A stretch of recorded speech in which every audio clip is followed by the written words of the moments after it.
The Percy Jackson series on Disney Plus has officially renewed the show for a third season this March 2025. It's been a pretty big topic among the fandom, mainly because this new season will adopt the third book of PJO, or The Titan's Curse, which is one of the most beloved books in the Riordanverse. From this news, we received more updates about this new season, like the filming to start this July, and a more controversial one came up about how the show might remove some side characters that appear in The Titan's Curse. It's a pretty huge shock to readers like me, because The Titan's Curse introduced so many new characters, and removing some of them may disrupt the story, especially for future seasons. With this note, Season 3 may change some parts of the book, but I made a list of the top 10 things they should keep to stay true to the story of The Titan's Curse. So without further ado, let's get into it. Number 10. Annabeth's family. In Season 1's Episode 5, we actually got to know a little bit more about Annabeth Chase's family. Annabeth explains her life with her father Frederick Chase and her stepmother, and how she eventually ran away from home. It's a good emotional moment from the show, but we actually got to meet Annabeth's mortal family in the Titan's Curse book. We're not really sure if Disney Plus will keep Annabeth's family in Season 3, because it was just a small but memorable scene in the book, but personally, I wish they'd keep it. Annabeth's family inevitably shaped who she is today, and I think fans like me would love meeting her family, even for just a little bit in Season 3. Number 9. The Damn Joke. This is one of the classic moments from PJO, and to those who haven't read the book, this might seem like a really random thing. So, to give context, this is when Percy and the gang pass by the Hoover Dam in their journey. They stop for a bit, and suddenly start laughing at damn jokes when they start talking about the place. Grover and Thalia started saying things like the damn snack bar, or the damn french fries, and the damn water fountain, and this moment is honestly one of the classic scenes in the Riordanverse. It's not that important plot-wise, but it would kind of hurt to not see this in the show. Number 8. Aphrodite and Ares. Aphrodite is the goddess of love, and we first meet her here in the Titan's Curse with her boyfriend and the god of war, Ares. Ares and Aphrodite meet Percy and the gang during their quest, and this is actually a really underrated moment. I personally think this is pretty important, as Percy's encounter with these two gods impacted Percy's journey quite a bit. So let's start with Aphrodite. Aphrodite meets Percy in Ares' car, and one thing to note about Aphrodite is that she shifts into the person you find the most attractive. This was evident when Percy kept noticing Aphrodite turn into girls he liked in the past, and for a brief moment, she actually looked a lot like Annabeth. This scene is honestly really cute, and a classic moment for Percabeth to me.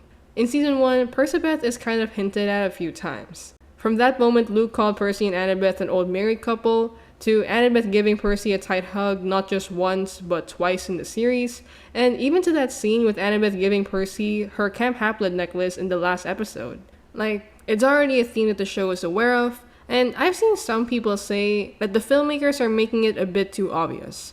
But to me, I think these subtle signs are enough, especially since we don't have Percy's monologue or thoughts in the show. Hinting the future romance is a good thing to me, but going back to Season 3, showing the Aphrodite scene, especially with that detail of her morphing into Annabeth for a brief moment, is a really cool nod to Percabeth, which was slowly developing in the Titan's Curse. It would further solidify Percy's bond with Annabeth, especially in this part of the series wherein they weren't really together most of the time. So, moving forward, let's talk about Ares. Ares' presence would make sense plot-wise in the book, but I'm not really sure if the show would go with this route. So, let me explain. And for this, we have to go back to the Lightning Thief, or the first book of PJO, specifically the fight Ares had with Percy. The Disney Plus series showed this in Episode 8, but they left quite a big detail from the book. After Percy defeats Ares, Ares curses Riptide, or Percy's sword. He claimed that when Percy needed Riptide the most, Percy wouldn't be able to use it. This was a huge threat, and this curse actually solidified later on in the Titan's Curse. However, I don't really know if the show would go down this route, because Ares did not curse Riptide after his fight with Percy. He pretty much just glows and leaves, and that's pretty much it. So, without this threat on Riptide, I don't know what other significance Ares would have in Season 3. Personally, I wish that they would keep this curse on Riptide somehow in the show, because it provided real stakes and danger to Percy. What if Ares' presence in Season 3 could be used to him giving the curse on Riptide, and it would provide more internal conflict to Percy, as he's aware that Riptide might not be usable later on. I think it's a really cool addition to have, and overall, both Ares and Aphrodite would make great scenes in Season 3. Number 7. Nico and Bianca D'Angelo. Nico and Bianca are two characters we got to meet in The Titan's Curse, and they're probably one of the most talked about side characters in PJO. It's obvious that Nico D'Angelo especially is a fan favorite. I mean, I've always talked about how much I appreciate Nico's character all throughout my channel for years now, and a lot of fans feel the same way. It's pretty evident, especially when instead of focusing on the plot of Season 1's Episode 6, fans were trying to find Nico and Bianca in the Lotus Hotel instead. It's honestly hilarious, but I can't blame them. I was also trying to find them, so let's talk about the D'Angelos. Nico and Bianca are seen in a military school, and since they're demigods, Percy and the gang needed to recruit them to Camp Haplid for safety. Right now, I'm trying not to spoil stuff about the Titan's Curse, so that's all I can really say. Bianca helps in the quest with Percy, and Nico has a very interesting moment by the end of the book, so their presence is absolutely necessary to me. Number 6. The Hunters of Artemis. The Hunters are introduced in The Titan's Curse, and they help in the quest Percy joins later on. They play a huge role in the journey, especially with their lieutenant Zoe Nightshade. And I'm saying it right now, Zoe Nightshade has to be in Season 3. She's such an intriguing character who may not be that likable in the first few chapters of The Titan's Curse, but she grows on you after a while. Her backstory and ultimate fate would be an amazing addition to the show. Normally, I try to expand on that, but again, I don't want to spoil too much. I'm just going to say that Zoe's character impacts the plot so much, and that removing her would be such a huge loss on the show.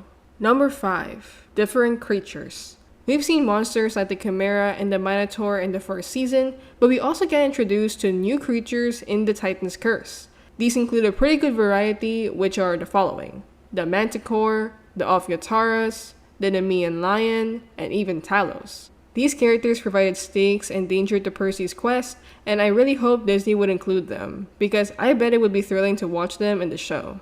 Number 4. Rachel Elizabeth Dare.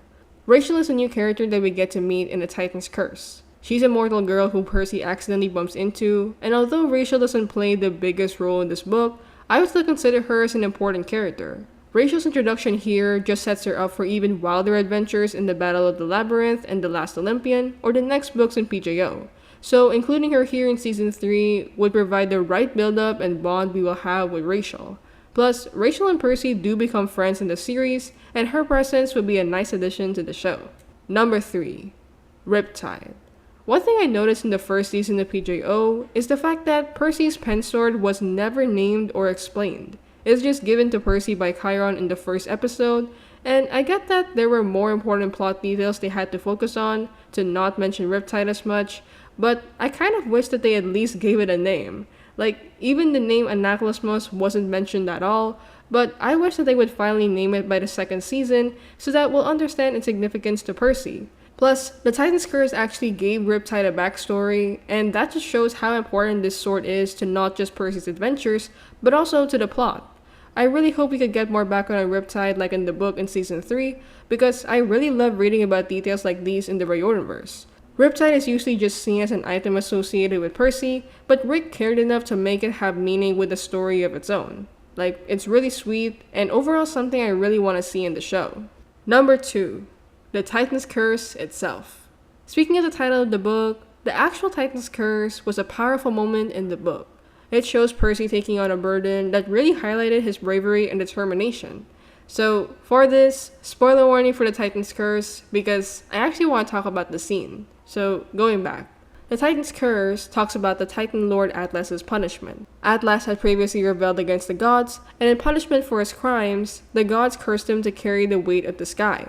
This curse was something Annabeth and Percy had to bear for a while in the book, and they actually got matching gray streaks afterwards. To be honest, I really want the show to keep this, because it's just so sweet and really highlights the journey both Percy and Annabeth encountered. Plus, Percy taking on the weight of the sky is a huge scene in the book. It's an intense moment as Percy selflessly takes the curse on his own and really shows his personal loyalty or his fatal flaw that is also revealed in the book. Percy would rather hurt himself than risk hurting his loved ones, and it's a huge test to his willpower. Removing this moment would be devastating to the third season. Like, the season will not have the same emotion as the book without this one scene to me. And last but not the least is number 1, the cliffhanger ending.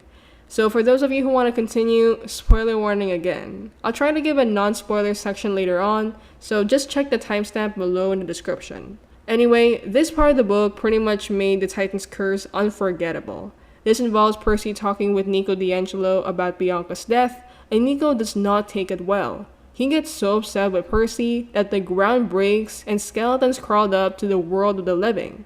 Percy realizes that Nico is a son of Hades and therefore a child of the great prophecy just like him. It's an insane moment in the book and it never fails to give me chills.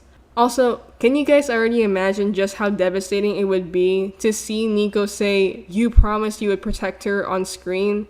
Like, that line already hurts on page and I don't know if I'm ready to see that come to life. Ultimately, on the non-spoiler side, this part pretty much sets up the 4th season and it leaves the audience on a really eerie note on 2 characters. I'm just going to hint at it for non-book readers. The end of season 3 should make you think of what happened to Luca Stellan and Nico D'Angelo. That's all I could say without spoiling too much, but ultimately, that's my list of the top 10 things Disney Plus should include in season 3. So how about you? Do you have any more things you want to see in the show? Let me know in the comments down below.